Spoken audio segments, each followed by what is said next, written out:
Hello viewers, আসসালামু আলাইকুম। আজ আমি আছি রাতের লিসবনে। এ আমার বন্ধু তোমার নাম বলো?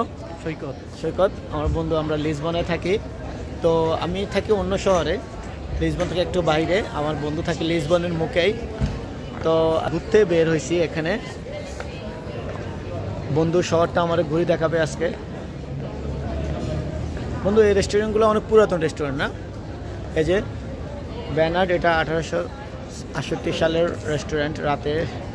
রাতে এভাবে ইউরোপে এভাবে বাইরে বসে খাওয়া দাওয়া করে। বলো বন্ধু, এটা কি? এটা ব্রাজিলিয়ান ক্যাফে শপ, অনেক পুরাতন না? তোমাদের এরিয়াটার নাম কি বন্ধু? বাইশিয়াদো বাড়ি আলতিও বলে নাকি?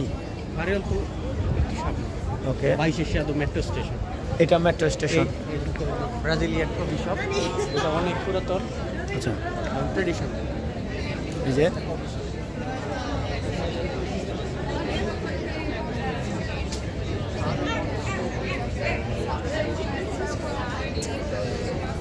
অনেকগুলো স্ট্যাচু আছে এখানে, অনেক স্ট্যাচু আছে না?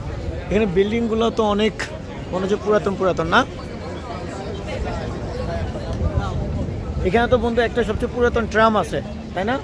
এটা ট্রাম, এটা এখানে আমি গত সপ্তাহে যখন আসলাম দেখছিলাম, এখানে যাই। এটা কি ট্রাম রোড না? ওটা কি 28 ট্রামটার নাম না? এটা পর্তুগালের সবচেয়ে পুরাতন ট্রাম। এখান দিয়ে যাবো না এই পাশ দিয়ে যাবো?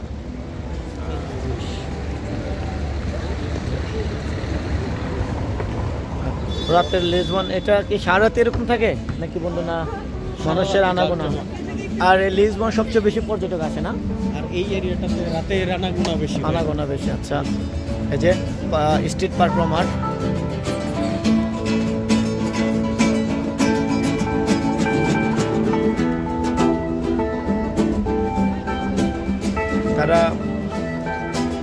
তারা এভাবে গিটার বাজায়। তো যাদের ভালো লাগে তারা কেউ 1 ইউরো, কেউ 2 ইউরো ওদেরকে দেয়। এভাবে তারা ইনকাম করে। এটা ইউরোপের রোডগুলোতে হাঁটলে আনাসে কোনাসে এরকম অনেক স্ট্রিট পারফর্মার আপনি দেখতে পাবেন। সামনের এটা কি বন্ধু?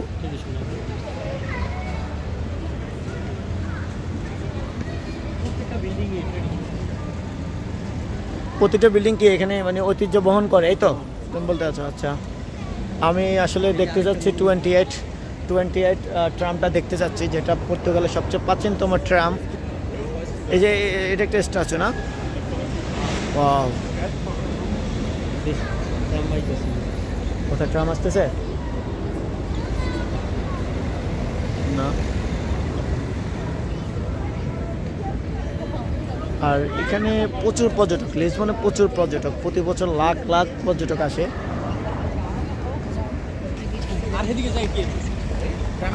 আমরা কোথায় যাব? কোন দিক দিয়ে যাব? আমরা যাব কোন রোডে? এই রোডে? আচ্ছা আচ্ছা, আসলে আমি আসলে চিনতেছি না। রাতে তোমার এরিয়াকে আমি চিনি।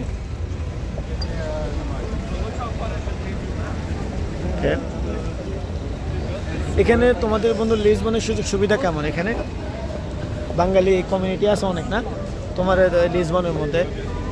তারপরে সুযোগ সুবিধা কেমন অন্যান্য ইউরোপিয়ান কান্ট্রির তুলনায়? কেমন?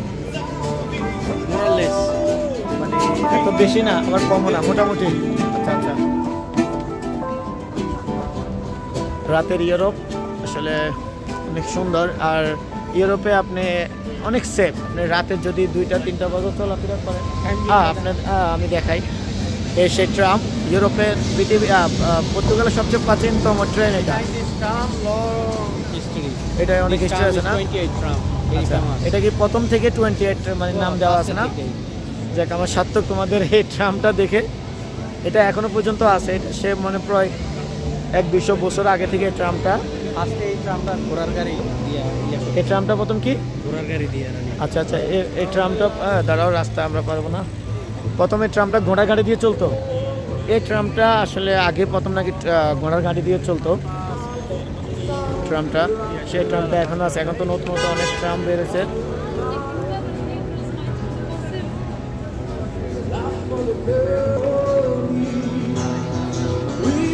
এই যে এখানে আরেকজন স্ট্রিট পারফর্মার।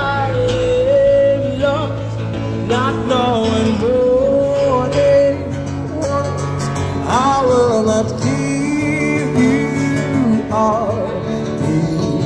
ইউরোপের রাস্তায় আপনি হাঁটলে অনেক দেখা যায় স্ট্রিট পারফর্ম হাট। আসলে তারা এভাবে ইনকাম করে। যেটা বলতেছিলাম, রাতের আসলে ইউরোপ অনেক সেফ, আপনি অন্যান্য দেশের তুলনায় এখানে অনেকটা সেফ। আপনি রাতের যদি 2টা-3টা বাজে চলাফেরা করেন, আপনার কোনো এখানে ভয় নাই।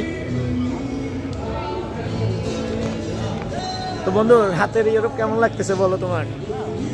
হ্যাঁ, তোমার শহরটা আমি দেখতে আসলাম। ইউরোপ সুন্দর, এত সুন্দর, অনেক রাতের লিসবন আরো সুন্দর না? দিন থেকে রাত অনেক সুন্দর। ইউরোপ এই জায়গায় আসতে চাইছে নাকি? এই জাঁকজমক দেখে সবাই আসতে চায় নাকি ইউরোপে? আচ্ছা বন্ধু, এই লিসবনে ইনকাম কেমন মোটামুটি? ইনকাম 870 ইউরো, মানে বেসিক স্যালারি না? Euro 870 euro. আচ্ছা আচ্ছা, এই একটা। আপনি এই যে আমাদের দেশে যেরকম আমরা মানুষ মানে বাসা বিল্ডিংয়ে থাকলে মানে আনাগোনা বোঝা যায়, মানুষ আছে, আওয়াজ হয়, কিন্তু এখানে ইউরোপে আমি দেখলাম এই যে এসব বিল্ডিংয়ে কিন্তু মানুষ আছে না বন্ধু, কিন্তু কোনো আওয়াজ নেই, টোটালি কোনো আওয়াজ নেই। এই যে আমরা এখন সামনে আছি, আমরা এই যে লিব্রারিয়া বারট্রান্ড, এটা হলো পৃথিবীর সবচেয়ে প্রাচীনতম একটা বুক শপের সামনে আমরা এখন আছি। এটা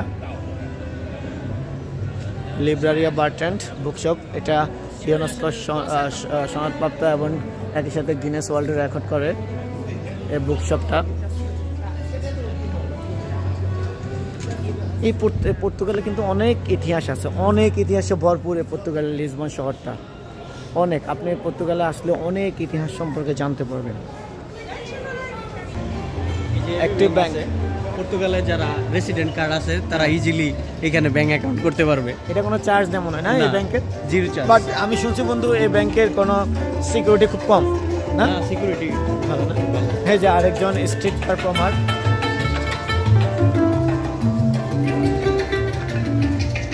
এই যে খুব ছোট্ট একটা গাড়ি, এটার নাম কি? রেনো কার, ন্যানো। আচ্ছা, এদিক দিয়ে যাবো না? পর্তুগাল বেশিরভাগ পাহাড়ের উপরে, রাস্তাগুলো অনেক পাহাড়ের উপরে, পর্তুগালের উপর নিচে। এখানে আপনি পায়ে উঠে হাঁটতে অনেক কষ্ট, সাইকেল নিয়ে তো উঠে যাবে না। আপনি এখানে চলাফেরা করতে হলে তো পাবলিক ট্রান্সপোর্ট আছে, আর নিজস্ব প্রাইভেট কার লাগবে। আর অলিগলি, এটার ভিতরে অনেক শপিং সেন্টার আছে না?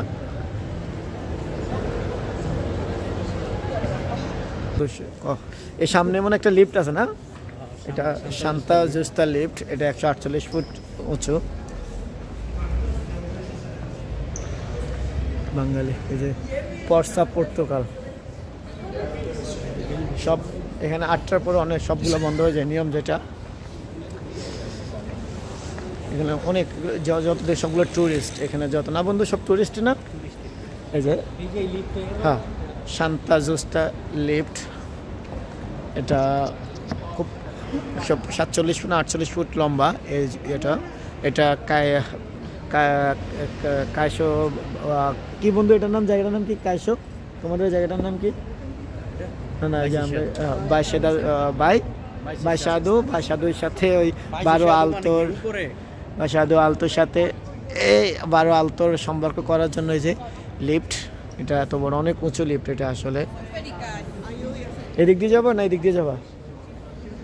এখানে যে সব পর্যটক, এখানে মানুষ, এটা মজার বিষয় হলো এখানে 20 জন নিয়ে উঠতে পারে, মাত্র নামতে পারে 15 জন নিয়ে। এটা একটা আসলে অলৌকিক, কেউ বলতে পারে না কেন।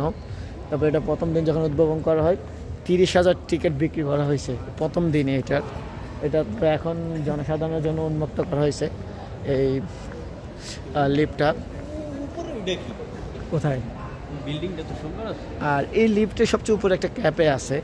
মজার বিষয় হলো যারা উপরে উঠে তারা ক্যাফে খায় এবং লিসবনের সৌন্দর্যটা ওরা উপভোগ করে।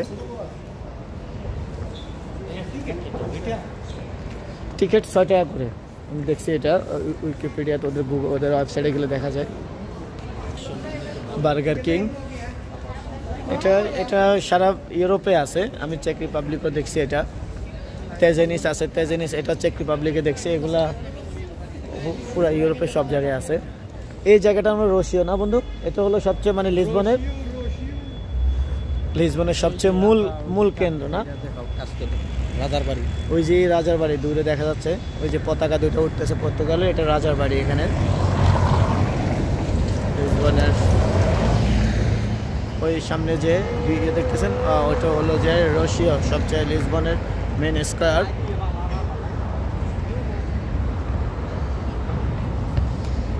সবাই ভালো থাকবেন, অন্য কোনো ভিডিওতে কথা হবে। আসসালামু আলাইকুম।